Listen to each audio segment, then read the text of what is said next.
Boy, were we surprised when our video about our trailer getting stolen came out, and people were so kind and eager to respond to our last video.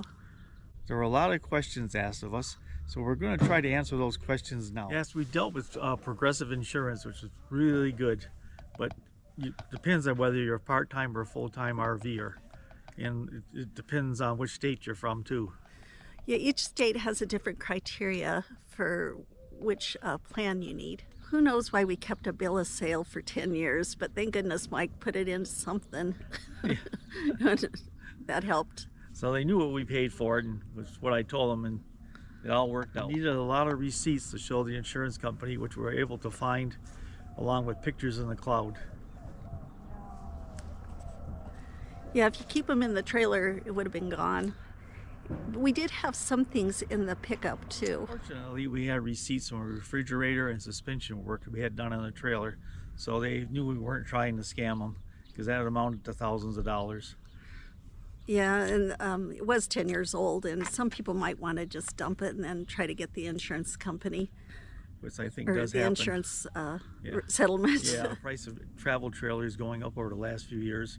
They gave us what we paid for our trailer 10 years ago, so we were very fortunate. We keep all our keys in separate places. We usually have one set we carry with us and one set we hide in the trailer. But this time, since they stole the trailer, they stole one of the fobs with the key in it. So while we were in Scottsdale, we called up a mobile key guy, and he come by and he made us a new key and reprogrammed our old fob and programmed the new fob. So now we're good to go, and nobody has access to the old fob to open our vehicles in case they ever showed up again. It was more affordable to have a mobile guy come and buy it through Ford, so it wound up with costing us $420 for the whole process. On our hitch, we have a lock, and one of those lock keys was stolen also because it was in the trailer. When we took the key in to get it rekeyed, they tried several times and weren't able to do it. So it looks like we're going to have to buy another one of those. When you have a lot on your mind and you're trying to make decisions, it's best just to go for a hike. So today we went to Papago Park. Papago Park is in Phoenix near the Desert Museum. The bees are in the area. There's two sections of the park, and the hole in the rock is closest to the botanical garden and zoo. This is a really popular trail, and weekends it can get pretty crowded. But we ventured out and made it to the top. So it looks like we're going to do the walking path. We'll figure it out. This is our first time at Papago Park in this section, so we'll try to figure out where we're going. Fortunately, we have our trusty alt trails. We're going to do the Double Butte Trail. It's only a couple miles, but boy, it feels good to be outside after dealing with a bunch of stuff with our stolen trailer. It's a Double Butte, but boy, is it kind of cool looking up there where we're headed.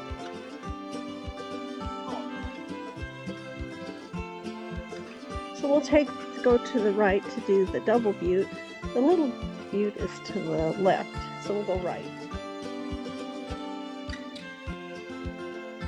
After returning from Mexico, we were thankful we had a month in a good place where we could regroup. This is a pretty cool picnic area.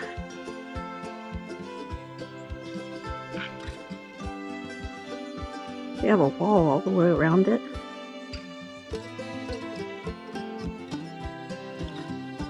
There's Phoenix down below with all the smog today. When it's cold, the air folds down the particulates in the air, so it gets kind of cruddy.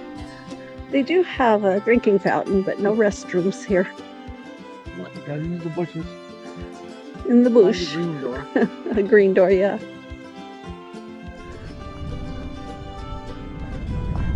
I think this is the name of the picnic area.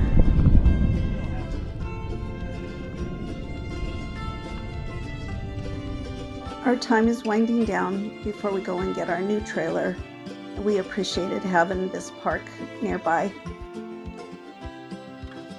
Kind of a cool mountain. There's a trail up above. I think that's the Big Butte Trail. And we're just trying to figure our way around because we haven't been on this trail before. Kind of fun though. Looks like everybody else is up there. Kind of an evil looking little dude. So we just came up the Double Butte. And it ties into the Big Butte.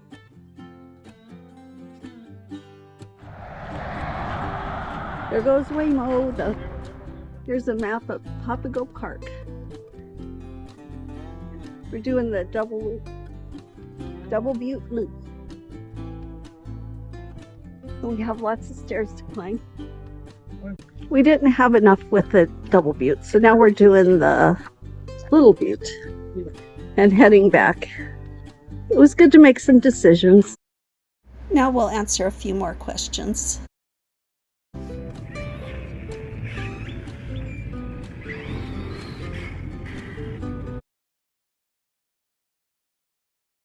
The police weren't able to help us out much because there was no surveillance camera that worked. There were a lot of cameras around, but none of them were functioning.